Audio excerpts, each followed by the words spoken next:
আগামী 24 ঘন্টার আবহাওয়ার পূর্বাভাসে যেটা বলা হয়েছে যে ঢাকা, ময়মনসিংহ, সিলেট, খুলনা এবং চট্টগ্রাম বিভাগের কিছু কিছু জায়গায়, রাজশাহী, রংপুর এবং বরিশাল বিভাগের 2-1 জায়গায় বৃষ্টি অথবা বজ্রসহ বৃষ্টিপাতের সম্ভাবনা আছে।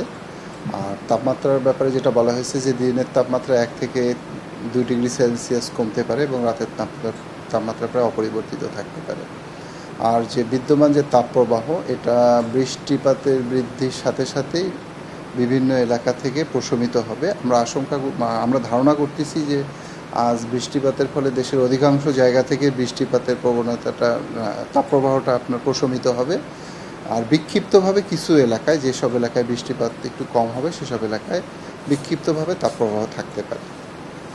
আর বর্তমান যে বৃষ্টিপাতের প্রবণতাটা, এটা আরও 3-4 দিন অব্যাহত থাকবে এবং এই সময়টা আমরা ধারণা করতেছি যে তাপমাত্রাটা অনেকটাই সহনশীল পর্যায়ে চলে আসবে। প্রি মনসুনে সাধারণত বে অফ বেঙ্গলে সাইক্লোন তৈরি হয়ে থাকে, তো এবছরও এর ব্যতিক্রম নয়। তো যে 20 তারিখের পরবর্তী সময় আমরা ধারণা করতেছি যে বে অফ বেঙ্গলে একটি লঘুচাপ তৈরি হওয়ার সম্ভাবনা আছে।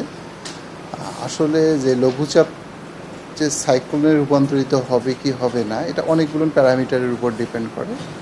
তো এটা ইন্টেন্সিফাই করতে পারে। আর এর সম্ভাব্য এর গতিপথ সাইক্লোন হওয়ার পরেই তার ট্রাকটা তৈরি হয় বা তৈরি করা হয়।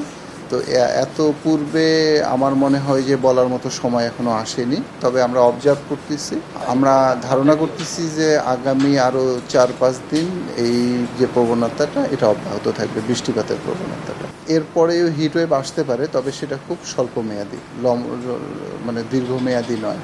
যখন বৃষ্টিপাতের পরিমাণটা কমে যাবে তখন টেম্পারেচার একটু বৃদ্ধি পাবে, আবার বৃষ্টিপাত বৃদ্ধির সাথে সাথে এই টেম্পারেচারটা আবার সহনশীল পর্যায়ে চলে আসবে।